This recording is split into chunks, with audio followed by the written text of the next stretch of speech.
Welcome to Next Steps to Leadership with your host, Dr. Stephen Oliver.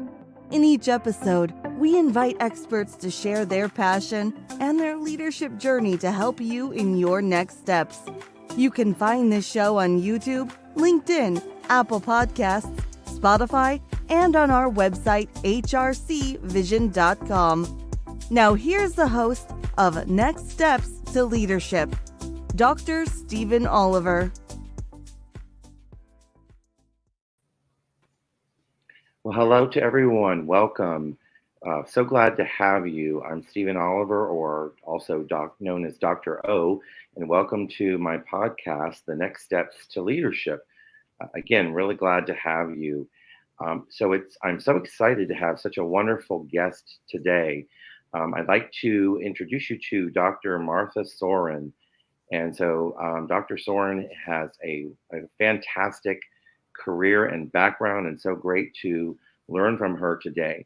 I met Dr. Soehren when I was going through my own doctoral program at the University of Pennsylvania here in Philadelphia, and she was one of my mentors and helped to guide me through that doctoral program.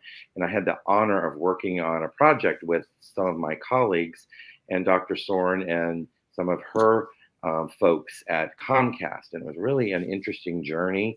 And so we've stayed connected over the years. So great to have her. Welcome, Dr. Soehren. How are you today? Dr. Oliver, I am fantastic and absolutely pleased to be here with you. And I'm just grateful that I had the experience with you when you were working on your doctorate. And I'm so pleased that we remain colleagues and friends today. So thanks for including me. Sure. Well, it's fantastic. You were at the top of my list when I was thinking of guests to invite. So we've got a really good conversation ahead with Dr. Soehren.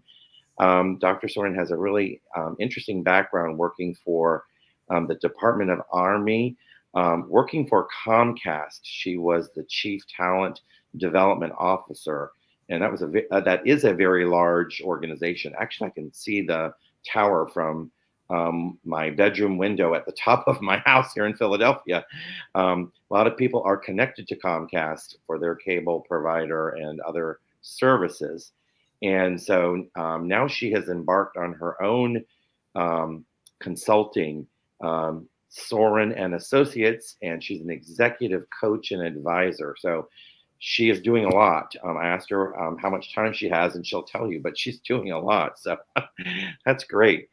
So, Dr. Soehren, I wanted to see if you could tell us a little about yourself. What are you up to these days? Again, you've done a lot of things with the Army and nonprofit and Comcast, and now your own CEO. What are you up to right now? Well, I'm up to a lot of things, Dr. Oliver. I'm having the time of my life in this next phase after 2 long careers.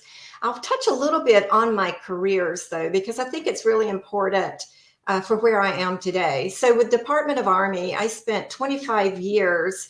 And during that time, I became an efficiency expert, which means I studied the way work was done, and I helped organizations to redesign and to relook the way that work was processed. And I also got my foray into learning and development while working for the Army. I validated the programs of instruction for our soldiers for things like how to change a radiator on a Humvee or how to operate at a GBVX environment. And so I would make sure that the soldiers had safe learning environments and they had very sound curriculum. And so that's how I kind of made my way into the world of talent, learning, and development. And then at Comcast, I spent 20 years leading talent, learning, and development. And the time of my life there, an absolutely great organization. And then I took a 2-year stint away from Department of Army to get some experience in a leadership role in a not-for-profit organization, which served me well and served Department of Army well when I went back, and also served Comcast well. And so today I am an executive advisor and coach to startups in the learning and development space. I spend time with Air Consulting's Elevate project. I'm on their advisory board, and we do pro bono coaching for not-for-profit leaders, which is a fabulous way of spending time and helping others and giving back. And I would say that all of the experience that I had throughout my career before starting my own business is really, it rests on the shoulders of the great organizations I worked with and experienced. So that's so fascinating. That's so important, efficiency and the way work is done. Right. And I think that translates to almost every type of industry and organization, and really getting managers and leaders to help guide their people. And then certainly learning and development is really exploding and changing. So it's very fascinating what you just said. So you retired from Comcast, after leading talent, learning, development for 20 years. So, as chief development officer, can you tell us a little bit about what your role was like, and what did you love about it? I know that there was a lot of customer service involved. That was part of the Sure. project my group was with you. So customer service is huge. But Absolutely. please tell us a little bit about what you did and what your role was like, and some things that you really loved about it. So you've already mentioned that Comcast is a big organization. And so with a big organization, being the chief talent development officer, it was a really big job. It was a lot of work, helping a lot of people. And when I say helping a lot of people, it wasn't just our team, it was also our client base, because in learning and development, it's our job, as you well know, to ensure that our employees have the skills, the knowledge, and the abilities that they need in order to give an awesome customer experience. And that was extremely, extremely important to us at Comcast. I think that a few things that I loved most about being the chief talent development officer was that I worked with really great people and really smart people in a culture that was built by the founders of the organization. The culture very much represented Ralph Roberts and his family-like environment that he wanted us to operate within.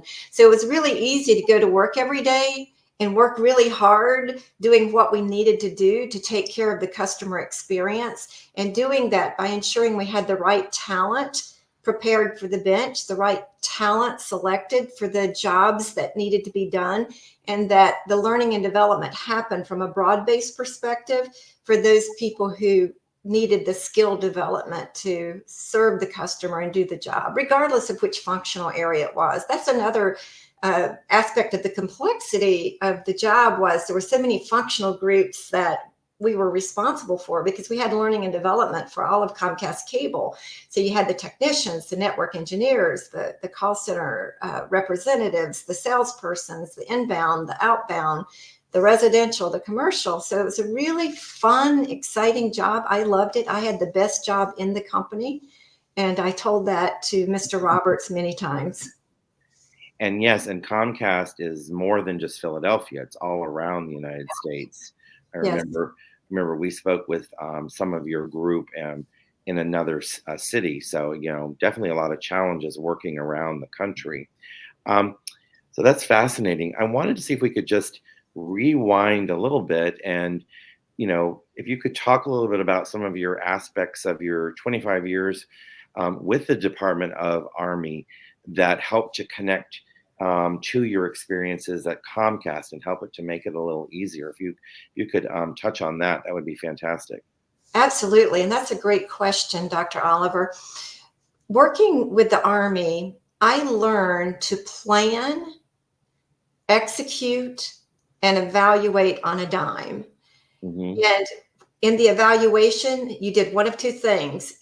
Whatever you did worked and you move on, or it didn't work and you regroup and you fix it. And why would I bring this up? Because planning, executing, and evaluating is very much about problem solving. Hmm. And you as a leader, and I as a leader, and all of those hundreds of leaders in Comcast and the organizations around us, the jobs are very much about solving problems. And a Hmm. problem isn't necessarily something that's bad. It could be like a new innovative process or initiative that we're putting in place. But by having that skill set, I feel like I came in running when Hmm. I took the job at Comcast because I knew how to problem solve, and I also knew how to learn the business. Because you had to learn the business of the Army in order to do the job and protect the soldiers in the field and give them what they needed to be safe and sound. And so with that, it was just a skill set that has paid off over and over and over for me, regardless of where I show up to do a job. And those skills of planning, organizing, managing are so fundamental to leadership. And so that's really great, that transition from the Army into, into the corporate world. So really fascinating that you map that over and connected. So we've said several times already that Comcast is a large organization, lots of frontline employees, customer focus. Again, that's what we helped you on as a doctoral group, a student group at that to help you with some frontline customer issues. What would you say were some of the challenges and opportunities in leading the learning and development organization? That's kind of a big question. It's a great question. Yeah. I would say to you that Comcast is a very smart company and it's a fast moving company. And so it was very important that I and my team stayed on top of changes in products or new ways of providing a service to a customer or a new system that supported the customer experience. So things were forever evolving and changing. And the majority of our employees were on the front line supporting the customer every day, either in the home or in the field or in the plant, or leading those people who were doing those jobs. So it was a huge amount of work that needed to be done, but we had to stay on top of the business. We had to make sure that what we were doing for the employees was what was right and what was right for the customer. So it was an evolution. Almost every day, things were evolving to ensure that we were keeping up with what needed to be done for the business. I always told my team members that, we don't bring $1 of revenue into this place, but the jobs that you do every day helping our employees influences almost every dollar that comes into this company because learning and development is so important. But it was a lot of work. It was a lot of learning for me. It was a lot of learning for my team members, just making sure that we knew what was important each and every day. So thank you, Dr. Soehren, for sharing that. I mean, you're right. The customer is key, and it's such a customer service oriented organization. And so tying learning and development to customer service is really, really powerful. So another question, I understand that Comcast, it has a high robust potential development approach. Okay, so that sounds really, really fascinating. Can you just tell us a little bit about what a robust high potential development approach is? Absolutely. It's important to any organization to ensure that we have a robust, broad-based leadership development program, as well as a robust high potential development program. And I think an area that we excelled the most at Comcast was in the high potential arena. We had programs that developed the hourly employee. Very few companies have this, but we had it for the hourly employee all the way through the leadership ranks to the regional senior vice president of the organization. And in building those programs, we had internal faculty members from the business to help us in building the curriculum and also delivering it. So just say that we were building a frontline program to teach hourly technicians how to be great supervisors if they were selected to be that supervisor. We had people who were doing the supervisory job help us. And then if you take it a few steps further and you go up the hierarchy to the regional senior vice president, these are people who manage big parts of the geography of our company from an operations perspective. And they would roll up their sleeves and sit with my team, and we would build what the curriculum should look like to ensure they had a great experience so they would be ready for that role if they were selected. And so the faculty helped us immensely in doing that. Reflecting on some of the results there, Dr. Oliver, if you look at the data from the frontline program, Hmm. our promotion rates within the first 12 months were higher than some of the other levels within the organization. And I think that's, a big shout out to Comcast and its dedication to growing the leadership within the organization instead of just appointing people. We had promotion rates as high as 80% in a couple of Hmm. markets within that 12-month period. But we had great promotion rates across the different levels. But we ensured that we had a great bench, that we did what we needed to do to develop and grow people. We ensured that they got the right experiences. You know Hmm. yourself how important experiential learning is. Hmm. And so we made sure that they had those right opportunities, the right exposure to the right leaders, the right mentors, the right coaches. And so they could be successful and hit the ground running when they made it to that next level. Well, thank you for sharing that, Dr. Soren. I mean, to me, this really shows your investment in people, especially high growth, and promoting them, and just having these courses and programs, I imagine, really helped in the retention and even engagement of your employees. Um, so that's really fantastic, a fantastic story there. So now, leading to story, the next question is storytelling. Mm. And you were mentioning that, or you at one point when we talked, you were mentioning that it was really important to marketing of what you do or what you did at Comcast, and developing others, teaching leadership and business. Tell us a little bit about storytelling, because storytelling, you're right, is so important to me. It's almost like a hook to bring people in to different things you're trying to impart. So, Dr. Oliver, I am a storyteller, and I love helping others tell the story of what they're doing.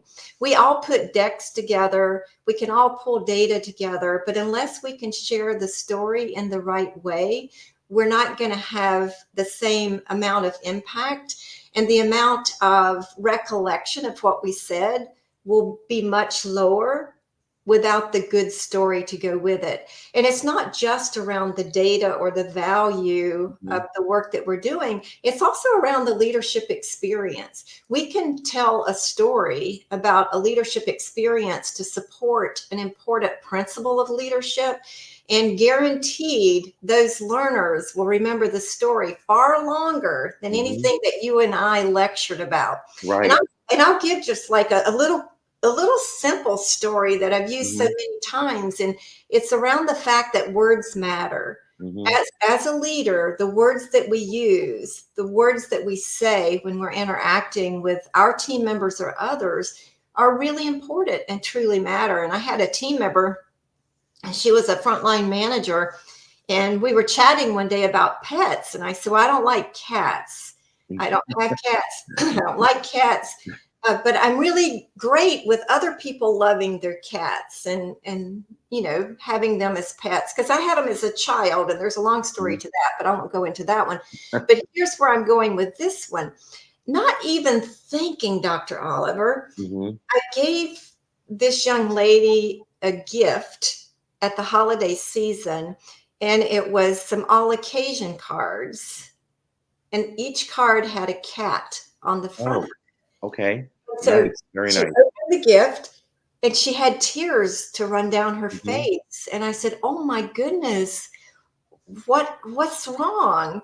And she said to me, "I know you don't like cats. Does this mean you don't like me?" Oh, wow. And so that's a very valid Mhm. point. And Mhm. she listened to my earlier discussion about pets, right? And the cats, but she also made the connection. And I think as leaders, it's really important that Mhm. we understand words matter, but they will also understand that sometimes telling the stories about the things that we did right or the things that we didn't do so right, it really Mhm. helps others get a lesson from that. I Mhm. promise you, there are many people around Comcast paying attention to the words they use because I've shared that story with them, along with many, many other stories. Wow, that's so powerful. Words matter. Mhm. That will stick with me, because you're right. What we say can really influence leadership.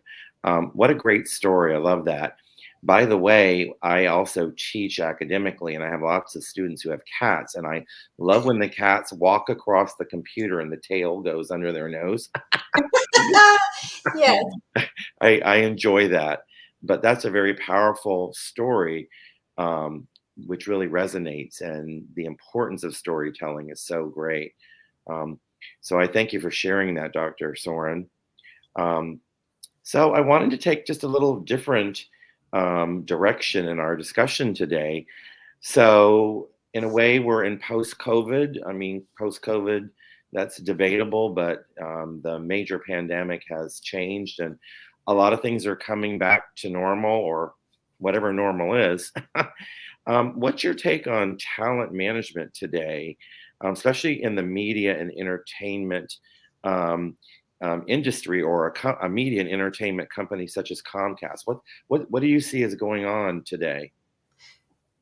Yes. So, Dr. Oliver, I don't know that things will ever convert back to what we had before the pandemic when it comes to the workplace, how talent works, and how we progress talent and how we reward talent, because so much changed. Hmm. I believe that the workforce has become a bit intolerant. And I mean by that, intolerant of some of the changes that we're putting in place post pandemic. And I'll give you an example. I'll use this as a quote. One of the quotes that I hear most frequently is, I don't understand why my company is demanding that I go back to work 2 days or 3 days or 5 days, whatever it might be. I just don't understand why they're mandating that. They trusted us during Hmm. COVID and we excelled.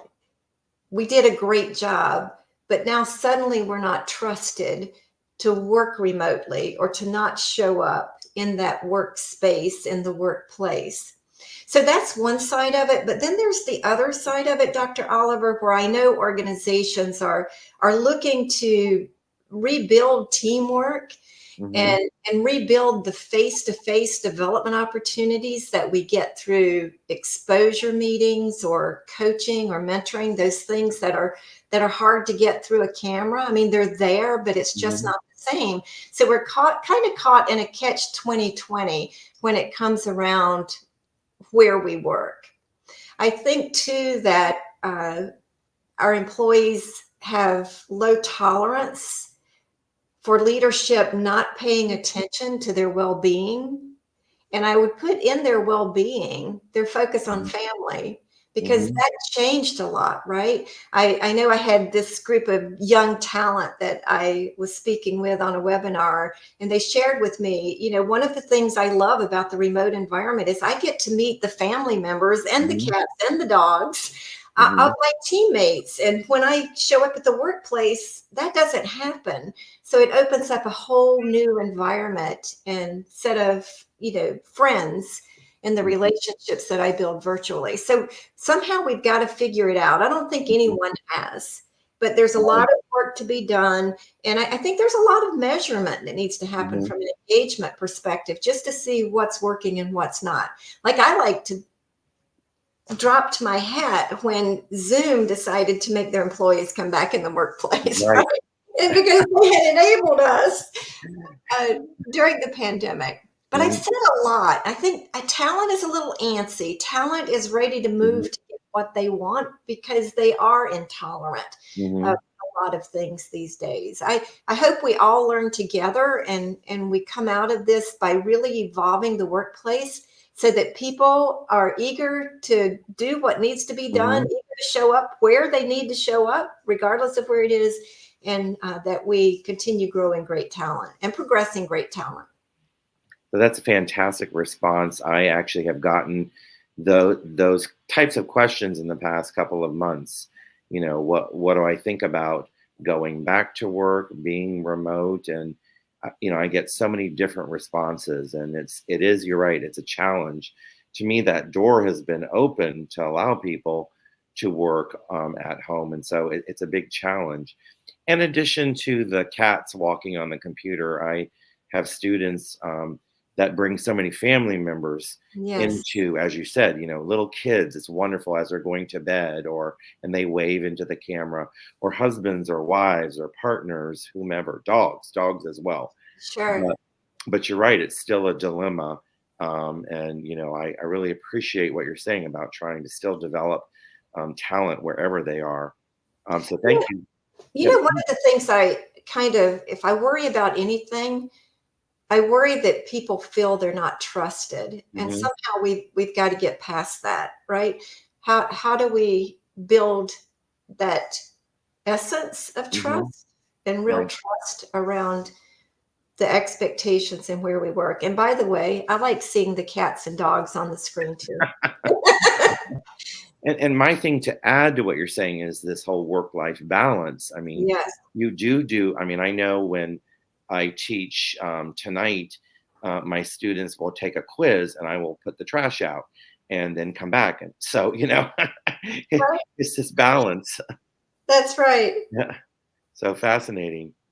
So you're really connected to a lot of peer groups. You are connected to my doctoral program, the University of Pennsylvania. We call it the Penn CLO group. It's a adult education doctoral chief learning officer, and you're part of that group, and you're connected to that. And I know you are connected to other groups across the globe.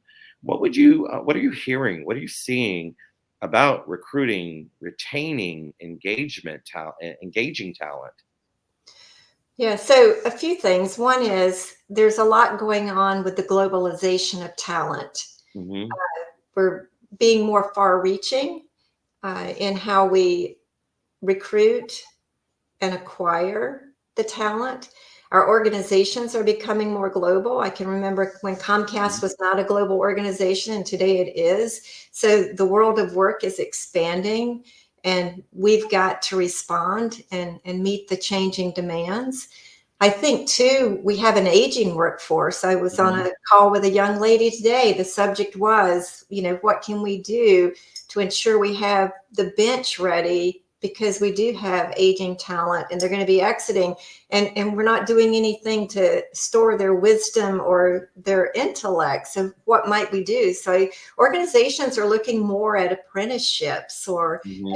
internships, things that they can do to bring in new talent. I'm not going to use the word younger talent, maybe younger in careers, but how do we bring in the right people and give them the right experiences and exposure and education, Hmm. and help them to seek out the knowledge from those people who are more experienced before those people exit. So there's a lot of thought going into how to capture that and how to get the bench ready. Um, I think that what talent is asking us for, from salary expectations and Hmm. benefit expectations, is changing. And how do we ensure that we don't have the haves and the have-nots? Hmm. Because we have the people who are doing the asking. They're new to organizations in a lot of cases, and they're getting more money than perhaps people who've been around for a while. And so, how do we manage through that so that people feel that there's more fairness when it comes to the way that they are compensated? And so organizations are working with Hmm. that and just really building the right programs to develop the skills we need, because organizations are looking at going to a skill-based organization where, like for you and for me, some of the credentials we have wouldn't be Hmm. as important in that skills-based Right. Yeah. organization. It's what is it that you can actually do, and building work around the skills that are needed versus a particular job. And so there's a lot going on in the thought space around that as Mhm. well. Well, I think we could have another conversation or another podcast around generations in the workplace and Yes. learning style, communication style, expectations. Yes, salaries are so important as well. And then another huge thing is knowledge management. And, Yep. as baby boomers leave, how do we capture that knowledge? So maybe there's another podcast ahead. That could be a good thing if we could get some good thought leaders to help brainstorm and find ways to make Mhm. that happen. Maybe we can have a multi group. Yes. Um, So some more questions, and I really appreciate this time from you. So at one point in some of the things that I teach and study, I learned that training and development, learning and development is like a $1.9 billion industry. Now those numbers can be different right now, but why do you see learning and development is so important to organizations? What's so critical about learning and development? Well, there are a few things.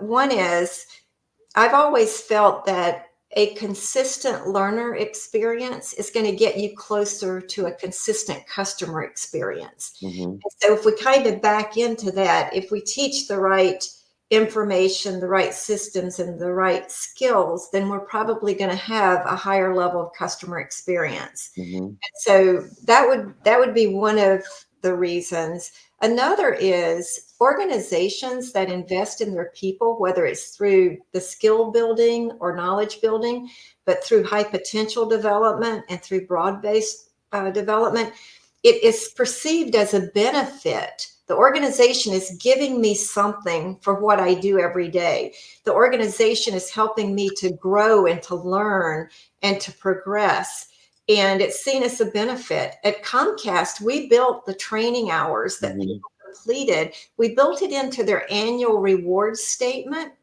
as Hmm. something that they gained, as something that we gave to them because they're important to the organization. So, organizations that have a learning culture where learning is appreciated, and you have faculty members coming out of the business, Hmm. you have senior leaders who stand up and give the messaging around the business. It doesn't get much better than that. And Hmm. all of it is very, very important in moving the needle on the business as well as the customer experience and growing teams. Yes, I mean, again, great insight, Dr. Soren. I think the customer is so important everywhere in all industries. And this benefit, I was lucky and honored to do a leadership program earlier this year for a group of managers in the state of New Jersey, and it was seen as a badge of honor. They got selected and they came and they really were proud of it, and especially when they got their certificate. So you're right. I think that's such a great reward for people to give them leadership training. And Um, Dr. Oliver, I think in the case that you just shared with the program in New Jersey, I mhm, think it's really important that we let people know why they were selected to be mhm, here. You were selected because you're mhm, either great, you have potential, we mhm, appreciate you, whatever the reasons are.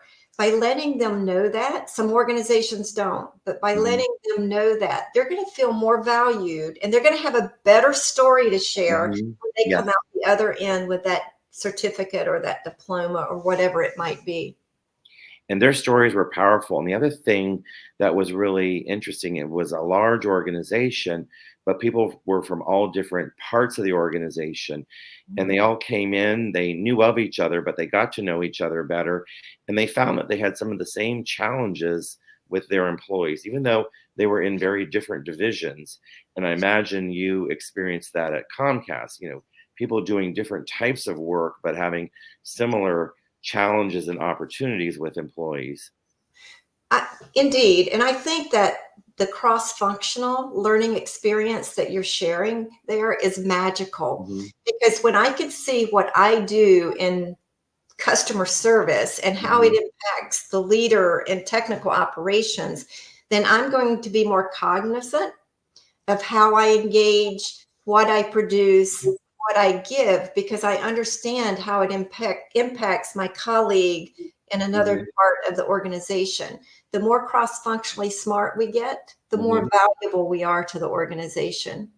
Yeah, that's so powerful, that connection. I call it cross pollination there. Love it. Yeah. So now I have a really kind of a big, heavy question here. Um, what is your philosophy on leadership? What advice do you have for leadership, whether they're brand new, up and coming, or maybe someone who's been around for a while?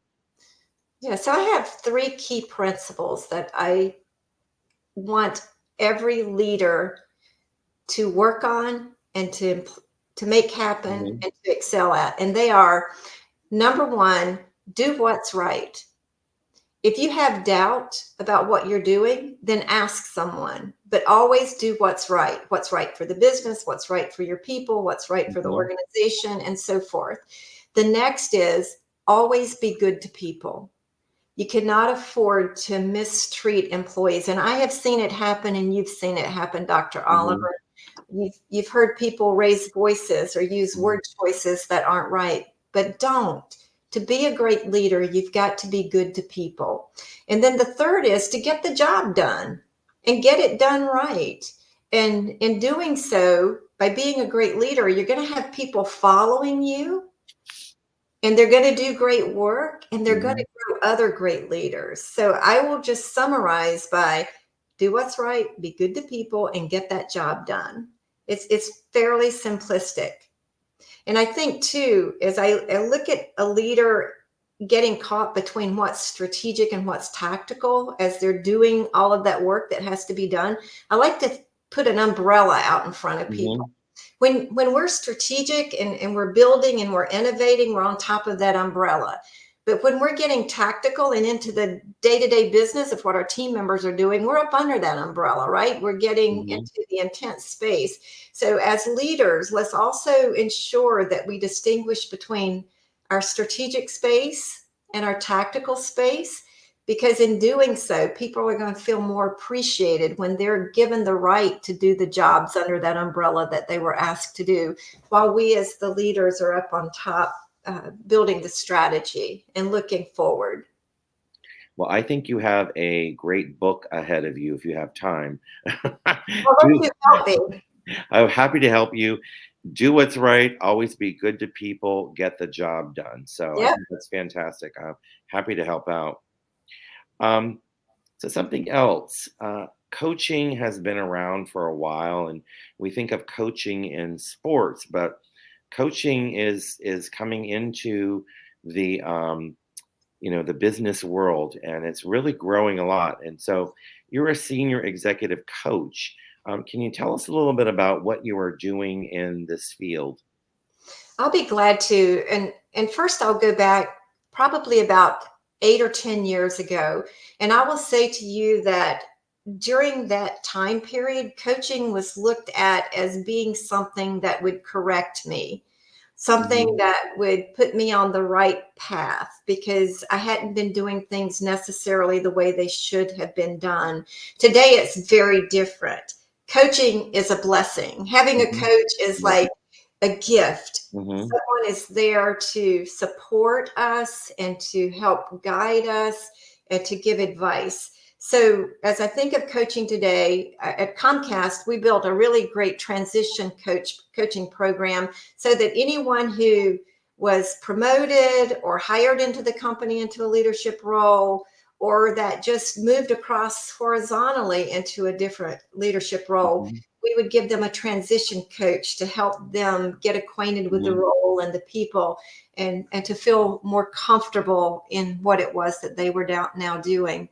I am a pro bono coach Hmm. for Air Yeah. Consulting. And I will say to you, Dr. Oliver, the gift that I get back from Hmm. helping these not for profit leaders who Hmm. don't have access to a lot of the corporate Hmm. funding and things that you and I have had over the years, just to see the lights come on, or to see them change something that they're doing, Hmm. is truly magical. Coaching is a way of helping others. And I like to think of my role as being someone who just probes and asks Hmm. questions to get the client where the client needs to land. I don't tell the client or the coachee, here's what you need to do. I might say, well, how does that work? What might you do in response to that? What Hmm. does that look like? So a good coach helps the coachee get where he or she needs to be, Hmm. by driving some self-assessment. And those nonprofit leaders do such great jobs in the community, and so it's Yes. fantastic that your organization helps them. Can you tell us a little bit about if someone wants to have coaching come into their organization? How does it work? How do they get coaching in or a coach? So there are a couple of ways. One is to develop an internal coaching cadre, right? Hmm. That could be done, getting folks certified or reaching out to organizations that provide executive coaches. Like I am also a senior executive coach for Air Consulting. Hmm. I am available to coach anyone who asks, and AIR provides that kind of service, as well as doing group coaching and many other aspects of help for people in the workplace. What's really great is finding an organization that has great assessment tools Hmm. and really great credentialed coaches, people with not just the book sense, but the experience. So they're easy. It's easy to do. It's, starts with a phone call to those organizations and just making it happen. But know what it is that you want coached, Hmm. right? Like in our high Right. potential programs at Comcast, we offered a coach and or a mentor to all of the high potentials. And that could be an internal or an external coach, just depending on what the role was. You mentioned that you've been coaching or been involved in it with several years. Have you seen the way people perceive coaching? Is that different today? And what might be different than what it was a few years ago? I would say the eagerness from the coachee, Hmm. the client, the eagerness for outside help to do things differently. Hmm. Because at the end of the day, that coachee will be rewarded through his or her boss, either through feedback or improved ways of doing things. At the end of the day, 99% of us, according to Dr. Deming, way back when, Hmm. Right. 99% of us show up to work every day to do a good job. We really want to do a good job. Some people just don't care. It might be a little closer to 2% now who don't Hmm. care, based on some research. But why not give people the resources they need to excel, Hmm. Well, right? that's fantastic. And a whole nother discussion is how to become a coach, because anyone who's interested in becoming a coach, there are many entities, organizations that can give you that experience. It's almost like, to me, getting a degree, and Right. then being connected with a coaching institute. That's right. So, so we're coming to a close in our discussion. This has just been fascinating, and my brain is going in so many directions. um, I wanted to just ask you a couple questions about your career. So Mhm. you have a fantastic career, and you've done a lot of really exciting things. Did you plan this career path or movement, or did it kind of just happen? It's a great question. I am a calculated risk taker when it comes to my career. So therefore, I'm more planful than Hmm. perhaps most. So I did know at what point I wanted to move into learning and development. I did know at what point I needed to get a degree in education to really get myself ready. I did know when I was ready to pivot from Army to the Hmm. corporate world, and I worked at it really hard. And that is a podcast in itself, and how Hmm. that transition happened. But I believe that we should stay in the driver's seat of where we take our career. That's not to say that we won't step aside and do a gig, or we won't step aside and do a project that the business needs us to do. But I think it's important that we follow our passion and our desires, Hmm. because I think when we're happy with the work we're doing, that we're going to be better leaders, and we're going to help the culture to be a more positive culture. And so I would say I'm a planner, uh, Hmm. and it worked out well. And I stayed in the driver's seat. I didn't let that car move off into the ditch at any point in Hmm. time. Right. And it worked out beautifully. But I did work hard. Uh, Hmm. I worked really hard, not just with my job, but with planning what I wanted to do next. And Hmm. this is a little story. There's magic in Post-it notes. Oh, When I yes.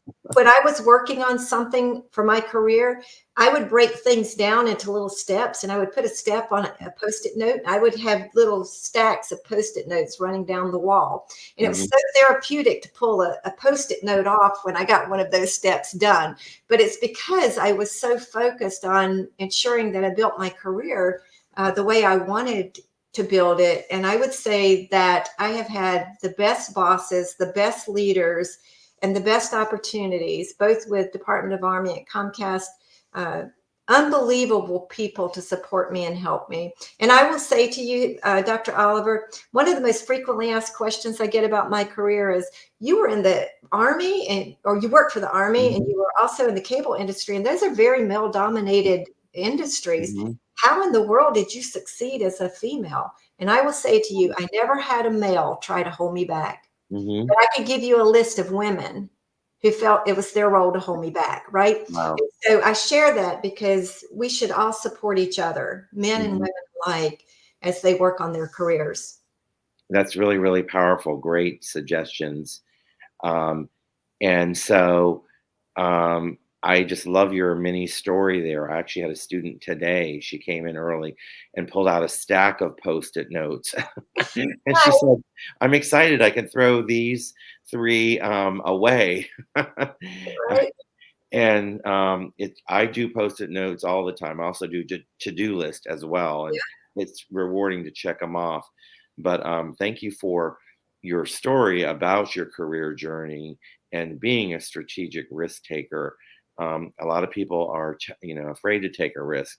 So I think that's fantastic.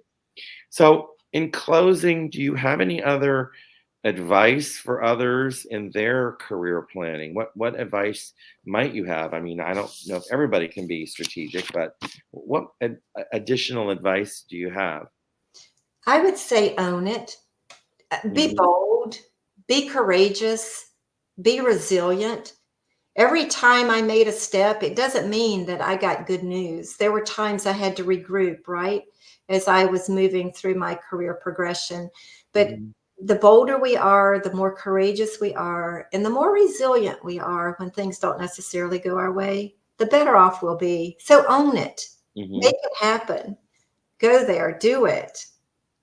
It's not that hard. Yep. That's And great. sometimes you have to leave a boss. Right. Right? And be smart enough to know when you need to leave a boss. That didn't happen to me at Comcast, but I will say I had it happen one time with Department of Army. Yes. Right. Or leave an organization or leave what you're doing to, as you said, pivot into something else. Yes. Well, I just cannot thank you enough. Dr. Martha Soehren, CEO of Soehren and Associates, Senior Executive Coach and Advisor. What a great conversation today on talent development and leadership learning, high potentials, coaching, risk-taking, just fantastic discussion. It's such an honor to have you be in the podcast series, and I can't thank you enough. It's absolutely my pleasure, Dr. Oliver. And I will never forget the great work that you did for me at Comcast, you and your group, when you did the research project. And you shared with us at the end of your research, this isn't working. You need to abandon this. And you were absolutely right. Why would I share that? You're not always going to get the news you want, but having great experts like you to help really meant a lot. And I just look forward to us continuing our partnership. I do too, and I'm happy to help with the book and other initiatives. So thank you so very much. You're so welcome. I wanted to thank all the viewers who are here. Thank you very much for viewing our podcast today, Dr. O and Next Steps to Leadership. If you need any assistance in your own career or in your own organizations, Dr. Soehren and I are here to help you in any of these issues: talent development, leadership, learning, and coaching. So thank you for viewing this, and that's with my organization, HRC Vision. So thank you, and have a great day, everyone. You've been tuning into Next Steps to Leadership with your host, Dr. Stephen Oliver. You can find this show on YouTube, LinkedIn, Apple Podcasts, Spotify, and on our website, hrcvision.com. Thank you for your positive feedback, comments, questions, and for sharing the show with others.